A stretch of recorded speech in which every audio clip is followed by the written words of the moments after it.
ኃጢአቱን ከተናገረ አንድ ሰው ንስሐ አባቱ እንዲሁ ነው መስማት ያለበት እረፍት እንዲያገኝ ማለት ነው። እና ጌታችን ኢየሱስ ክርስቶስ እንደዚያ ስለሚሰማን ነው እኮ ምን ወደው እውነት ለመናገር አባት ነው የማይቀየም አባት ስለሆነ አይታዘበንም።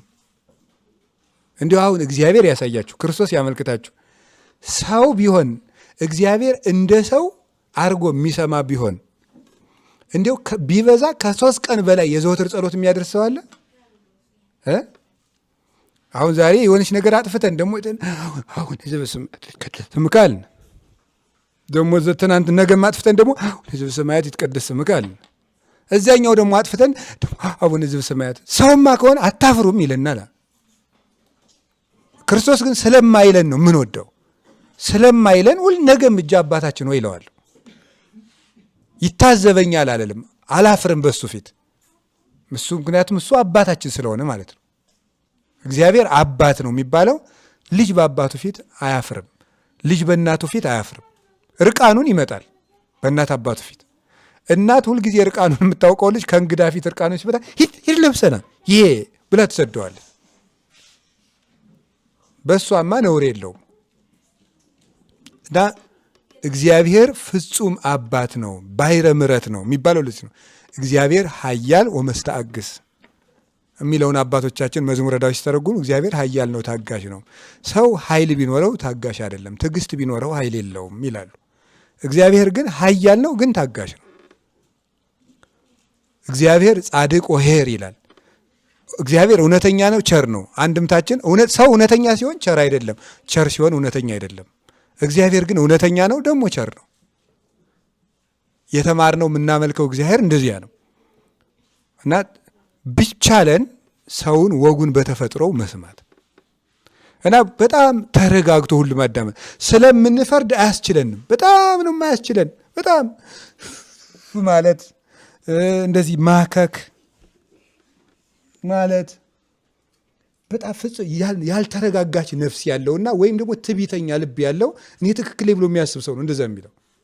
ተረጋግቶ መስማት በተለይ ክርስቲያን ሲኮን አይቁነጠነጡም። ራሱ እንደዚህ አይኮንም፣ እንደዚህ አይባልም፣ እንደዚህ እንዲህ ጸጥ ብሎ ማዳመጥ ነው የሚሰማ ሰው ማዳመጥ። ወዲያው ደግሞ ሰው እንደተናገረ ማብራሪያ አለመስጠት፣ ችግር ደግሞ ከነገረን ደግሞ አለመፍረድ። አሁን የታመመው ሰው አለመፍረድ የሚላችሁ ይሄኛው ሌላ ነው። አሁን አንድ ሰው ስርቆትም ቢያለኝ እየሰረኩ ቢል ስንት ቀን ሰረቅ? 5 ቀን።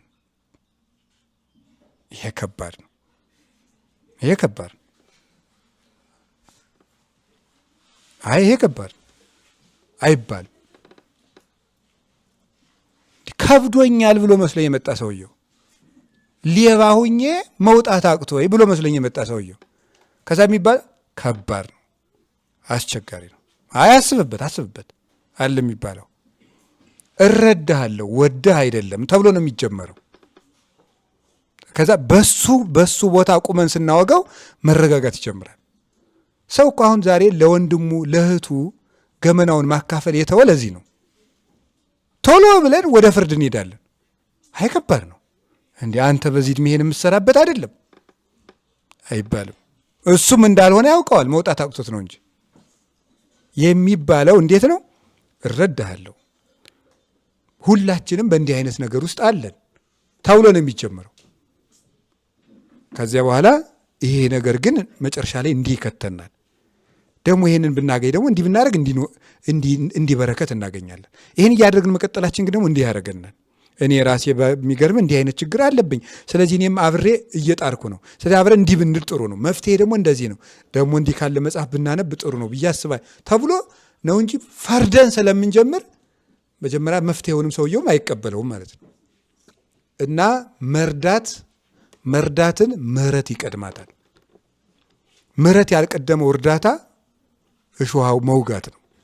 ከመርዳት በፊት ምህረት ይቀድማል።